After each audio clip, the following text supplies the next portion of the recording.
Buenos días. Hoy vamos a tratar el tema de la fisiopatología del estado de shock. Otro tema importante dentro de la fisiopatología clínica. Como podemos ver en la diapositiva, se trata de un paciente en estado de shock, el cual está siendo monitorizado tanto en la parte hemodinámica como en la parte respiratoria. En la parte hemodinámica, lo básico será el control de la frecuencia cardíaca, de la frecuencia respiratoria, de la temperatura, que se resume en el control del gasto cardíaco. Parámetro que sirve para valorar la parte circulatoria. Estos pacientes en estado de shock requieren el monitorizaje adecuado de la oxigenación a través, en este caso, de la utilización de un ventilador mecánico que proporcione finalmente una adecuada oxigenación, ya sabemos, a través de la ventilación, la difusión y la perfusión. Es importante, por tanto, entender que el estado de shock está en relación directa a la circulación sanguínea y en relación directa a la oxigenación del paciente. Entonces, con esa consideración, vamos a tratar de encontrar una definición adecuada del estado de shock. Repito, que el estado de shock está en relación directa a la circulación cardiovascular y en relación directa al estado de oxigenación en los pacientes. Si esto es así, podemos decir que el shock es un trastorno hemodinámico o un trastorno cardiocirculatorio, ¿sí?, caracterizado por hipoperfusión tisular e hipoxia celular. La hipoperfusión tisular va a resultar de algún mecanismo que esté determinando la disminución de flujo sanguíneo a nivel tisular. Y este nivel tisular, es decir, donde se manifiesta mayor la disminución del flujo, es a nivel de la microvasculatura. Al haber hipoperfusión tisular, se va a producir hipoxia celular.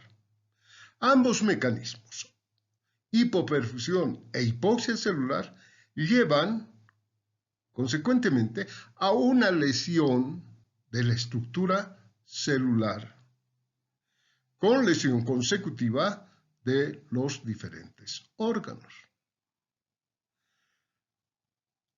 Existe también el concepto o el criterio general, ¿no ve?, de que el shock es una pausa en el camino hacia la muerte, que todos mueren en estado de shock.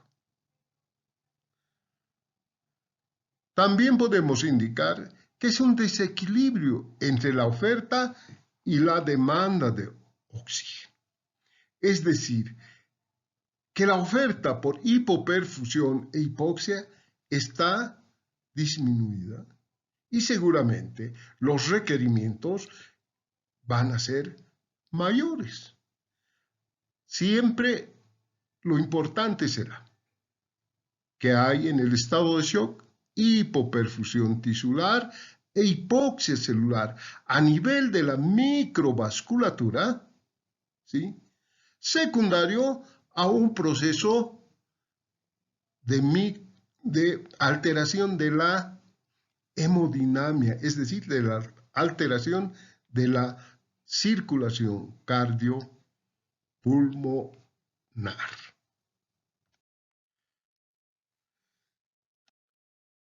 Para esto, tenemos que recordar la estructura anatómica de la microvasculatura, que es a nivel de la cual se produce el estado de shock. Tanto la hipoperfusión como la hipoxia celular. Entonces, esta estructura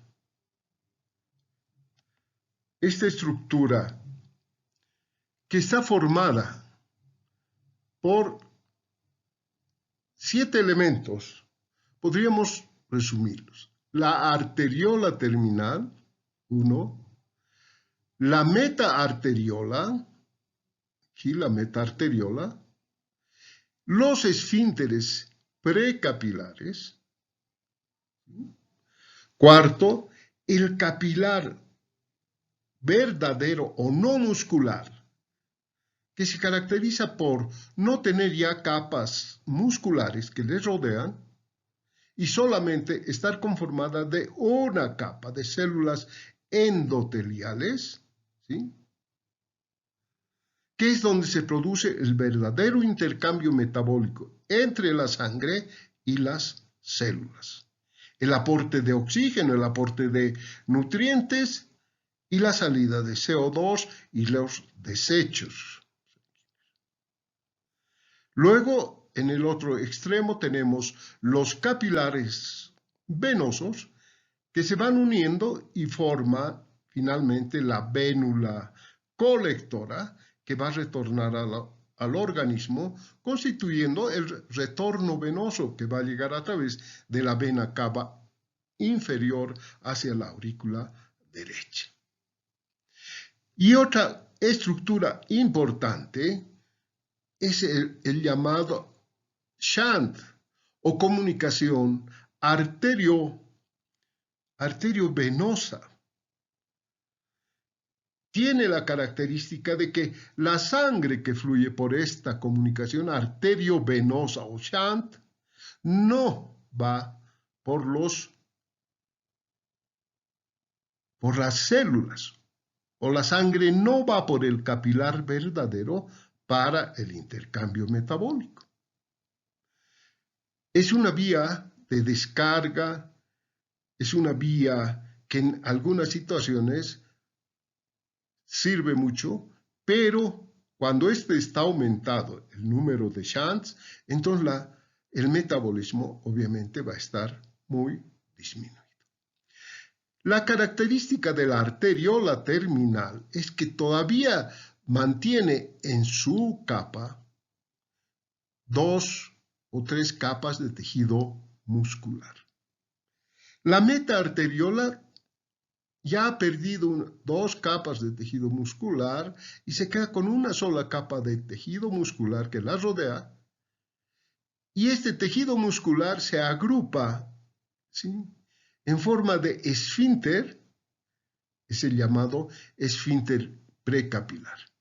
Esta constitución da todavía a que estas estructuras arteriolares, arteriola terminal, metaarteriola y esfínteres, puedan recibir estímulos, ¿sí?, del sistema simpático.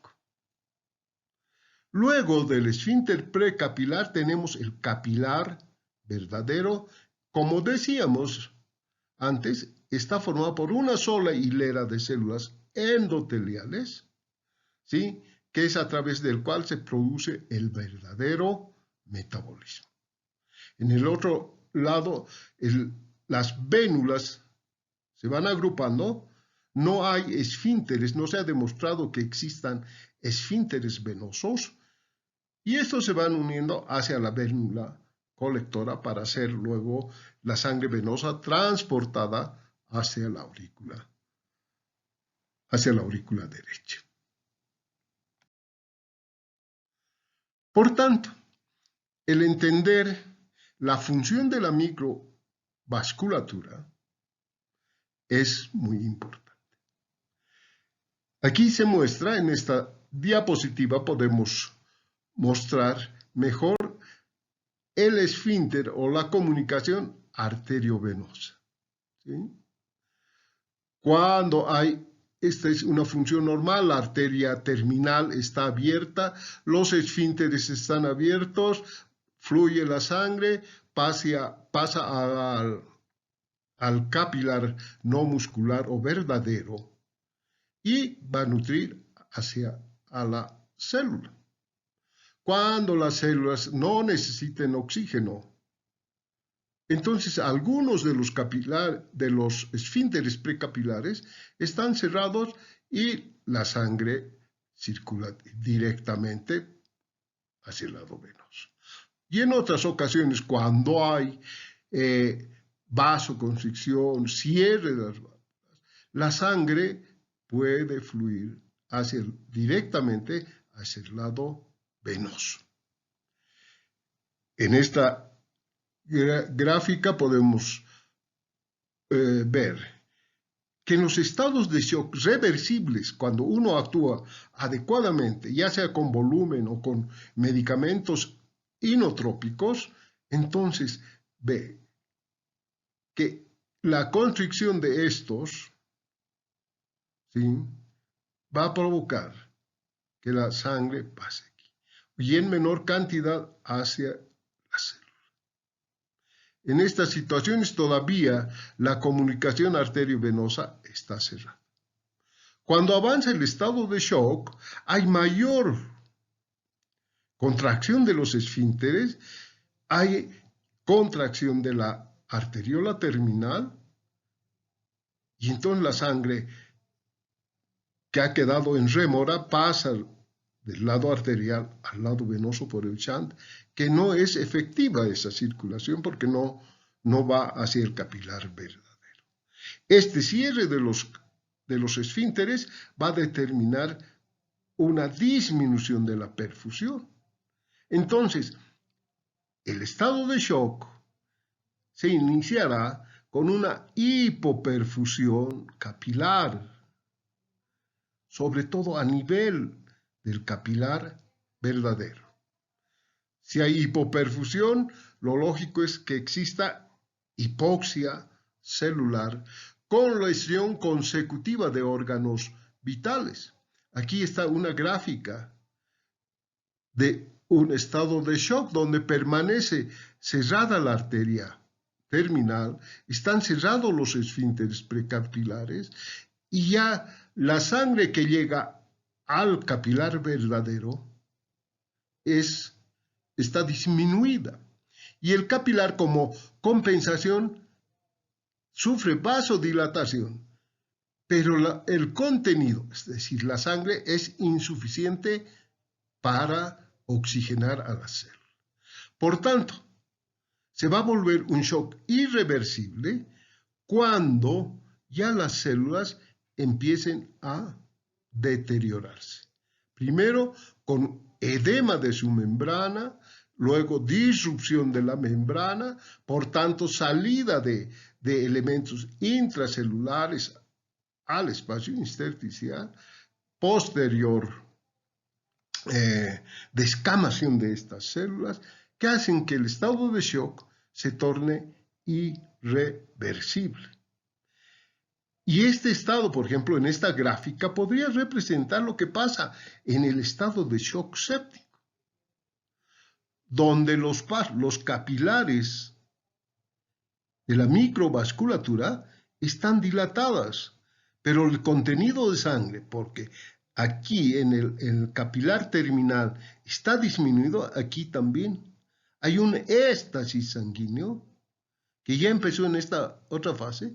Este éxtasis sanguíneo hace que haya mayor acidez a este nivel y entonces esa acidez, esos trastornos del metabolismo van a provocar la estimulación del sistema de la coagulación con la formación de pequeños coágulos en la sangre, como se ve aquí, ¿sí?, que va a ser ya la muestra de la posible presencia de la coagulación intravascular diseminada que acompaña generalmente a los estados de shock y principalmente al estado de shock séptico. Entonces, para medir la eficiencia o no del factor hemodinámico, tenemos que evaluar el gasto cardíaco. Y decimos que el gasto cardíaco es el determinante del flujo sanguíneo hacia los tejidos. Es decir, la cantidad de sangre que sale del ventrículo izquierdo, ¿sí?, que viaje hasta los tejidos, hasta las células de los tejidos. Generalmente, nosotros podemos saber aproximadamente que el gasto cardíaco está en relación al volumen sistólico por la frecuencia cardíaca. La frecuencia cardíaca de 80 por un volumen sistólico de 60 ml por cada latido nos va a dar aproximadamente entre 4 y 5 litros de gasto cardíaco. Pero esto no es así de simple frecuencia cardíaca por volumen sistólico, sino que tiene factores que determinan su efectividad. Y los tres factores que determinan la efectividad del gasto cardíaco se llaman precarga, bomba cardíaca y la postcarga. La precarga está representada por la volemia en el retorno venoso, ¿sí?, la volemia, la cantidad que retorna hacia la aurícula derecha, retorno venoso, y la presión de la aurícula derecha para poder recibir adecuadamente esa volemia que le llega. A eso llamamos precarga. Está antes de la bomba, que es considerada el ventrículo izquierdo, ¿sí? Entonces, la precarga, repetimos, volemia, retorno venoso, la facilidad con que retorna, y la presión diastólica final de la aurícula derecha. En segundo lugar, tenemos a la bomba cardíaca, que está dada por el inotropismo. Es decir, que es importante que haya una fuerza de contracción que va a determinar la frecuencia cardíaca, que va a determinar además del inotropismo de la fuerza, va a determinar que haya una regularidad en la contracción ventricular. El tercer componente importante es la postcarga. ¿Y qué es la postcarga? Resistencia vascular periférica, ¿sí?, es decir, el estado de los capilares. Si estos están con vasoconstricción, aumento de la resistencia vascular periférica, que puede llegar a 900 a 1200 dinas por centímetro. O puede estar con vasodilatación, los capilares tanto arteriales como venosos.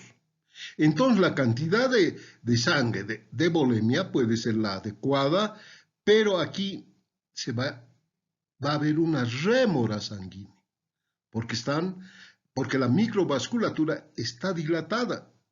Por tanto, el retorno venoso ya va a disminuir en su cantidad, en su volemia, no va a ser efectiva entonces la precarga. Entonces, es importante el estado de la microvasculatura. será importante la función del ventrículo izquierdo como bomba y será importante el retorno venoso, la presión en la aurícula derecha. Esos tres componentes, precarga, inotropismo y postcarga, son los elementos que van a modificar el gasto cardíaco. Una vez revisada la hemodinamia, es decir, el gasto cardíaco, ahora podemos entrar y señalar la clasificación clásica del estado de shock. Creo yo que desde el punto de vista fisiopatológico, esta es la mejor clasificación. Shock hipovolémico. Problema. Volemia. Disminución de la volemia. Por tanto, está el problema en el lado venoso, es decir, el retorno venoso. No hay buena volemia, no hay buen retorno venoso, por tanto, la llegada de sangre está disminuida hacia la aurícula izquierda. Por tanto, está alterada la precarga. Y si no hay buena precarga, el gasto cardíaco va a estar disminuido. Segundo, shock cardiogénico. El shock cardiogénico está dado principalmente por una falla en el ventrículo izquierdo, que es el que regula el gasto cardíaco, el inotropismo. El shock cardiogénico por una alteración. ¿Cuál alteración? Generalmente el infarto de miocardio, el cual determina que al no haber una fuerza de contracción adecuada del ventrículo izquierdo, no haya un buen envío de sangre hacia la microvasculatura, por tanto, determina hipoperfusión, más hipoxia, estado de shock, pero en esta situación de origen cardíaco, shock cardiogénico. El otro tipo es el shock obstructivo. Como su nombre dice, tiene que haber una obstrucción en la circulación sanguínea. Puede ser a nivel de los pulmones, de la arteria pulmonar, en los capilares pulmonares. ¿Qué patología? El TEP, es decir, la tromboembolia pulmonar, la presencia de coágulos en el capilar pulmonar va a provocar obstrucción del flujo sanguíneo, va a evitar que la sangre siga circulando y tenga que seguramente pasar por los shunts sin oxigenar a la célula. El shock obstructivo. Un aneurisma de la aorta. Seguramente, al producirse el aneurisma, es decir, la ruptura de la capa media en la aorta, la capa media muscular, va a determinar salida de sangre hacia el tejido intermuscular de la aorta y determina obstrucción, disminución del flujo sanguíneo, hipoperfusión capilar. El otro tipo de shock es el shock distributivo, es decir, que no hay hipovolemia, no falta volemia, no hay falla de la bomba, no hay obstrucción, lo que hay es una mala distribución de la volemia en el territorio de la microvasculatura. Hay dilatación del territorio arterial y dilatación del lado venoso. Por tanto, la sangre, diríamos, entre comillas, se estanca en la microvasculatura y esto produce una pseudo hipovolemia. Por tanto, disminuye el retorno venoso, disminuye la volemia, por tanto la precarga.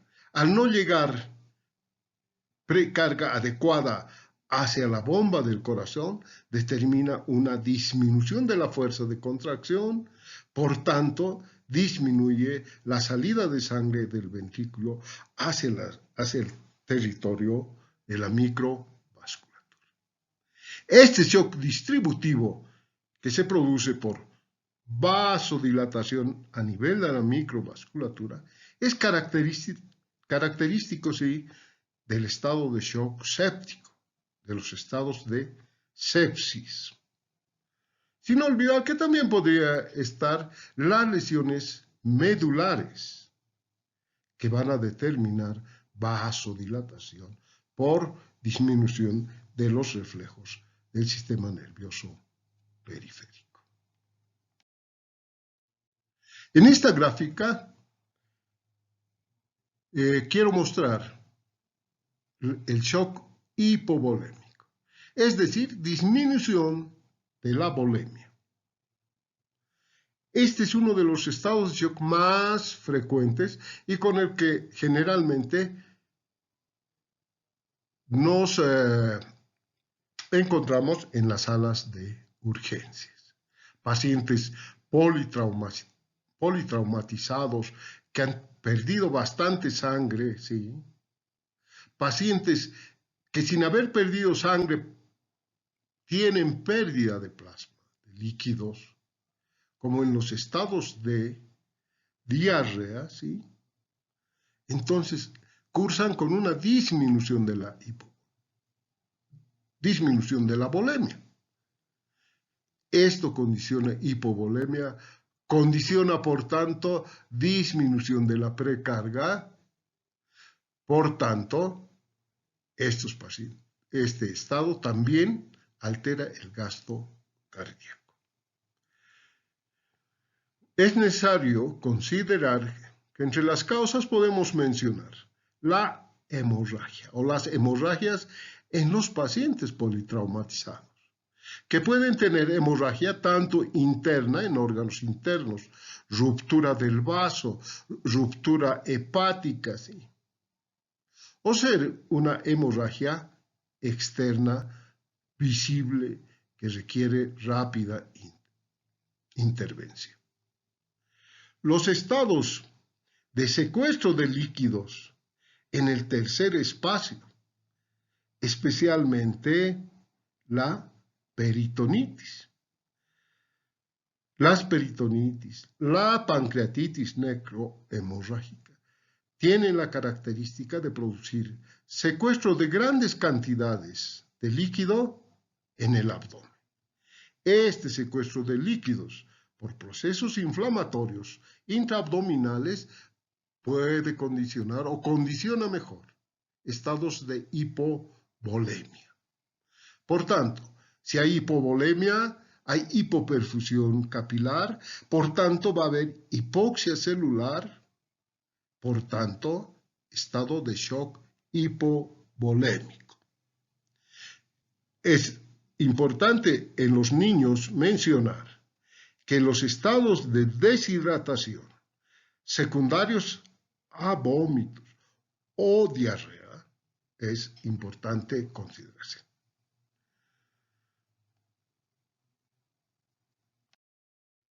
Shock cardiogénico. Decíamos que el trastorno principal está a nivel de la bomba cardíaca. Y la bomba cardíaca representada por la función del ventrículo izquierdo, ¿sí? Entonces puede sufrir una depresión cuando éste está con insuficiencia cardíaca congestiva. La insuficiencia cardíaca congestiva, por ejemplo, por una estenosis mitral, va a determinar una rémora de la sangre que pase de la aurícula hacia el ventrículo y por tanto va a disminuir también el volumen sistólico ventricular. Las miocarditis, generalmente presente en jóvenes, después de estados gripales, por ejemplo. Entonces, una pericarditis, es decir, la inflamación del pericardio, que puede acompañarse con derrame pericárdico y actuar como un mecanismo que impide la buena contracción del ventrículo. Las arritmias cardíacas, otro problema frecuente, pero sobre todo las arritmias crónicas, ¿sí?, que pueden alterar la función cardíaca. La fibrilación auricular, el flúter auricular, aunque es grave, es sinónimo de muerte súbita, los problemas de arritmias ventriculares. Con estas hay que tener mucho cuidado y de tratamiento rápido. En cambio, las arritmias auriculares como el FA o el aleteo auricular son mejor tolerables. Alteraciones vasculares, ¿sí?, ya sea la insuficiencia aórtica, ya sea la estenosis aórtica o la estenosis aórtica, estenosis mitrales, pueden alterarse el gasto cardíaco y comportarse entonces como un shock cardiogénico. Pero de todos estos eventos, el más frecuente será el infarto agudo de miocardio. El infarto agudo de miocardio, ¿sí?, ya sea de la pared anterior del ventrículo izquierdo o de la pared posterior o diafragmática, es bastante severa cuando esta es al menos muy extensa y determinan falla cardíaca, es decir, shock cardiogénico. El shock obstructivo, la obstrucción al flujo sanguíneo, está determinada, ¿sí?, decíamos, por una enfermedad pulmonar, el TEP, es decir, la tromboembolia pulmonar. Tromboembolia pulmonar. Pero otros eventos, como en este caso la placa radiográfica muestra, ¿sí?, un neumotórax a tensión. Es decir, que por algún mecanismo se ha puncionado o se ha lesionado la pleura y entonces ha habido ingreso o salida de aire de los alvéolos hacia el tejido, hacia el espacio pleural mejor. Y miren aquí el neumotórax, todo esto, esta parte negra, que ha hecho que el pulmón se colapse. Entonces, este neumotórax a presión, es decir, el aumento de presión intratorácica va a comprimir al corazón y va a alterar la función ventricular y por tanto va a disminuir el gasto cardíaco. En este otro lado se ve cómo está la trama bronquial adecuada. Aquí no encuentran trama. Esta es otra causa de shock obstructivo, es decir, el neumotórax, que puede presentarse en los pacientes politraumatizados, en pacientes que sufren de lesión costal, fracturas costales, que pueden lesionar al pulmón. La hipertensión pulmonar es otra causa. La hipertensión pulmonar que va a causar a la larga cor pulmonar crónico, ¿sí?, que cursa con hipertensión, esto se va a comportar como un problema obstructivo.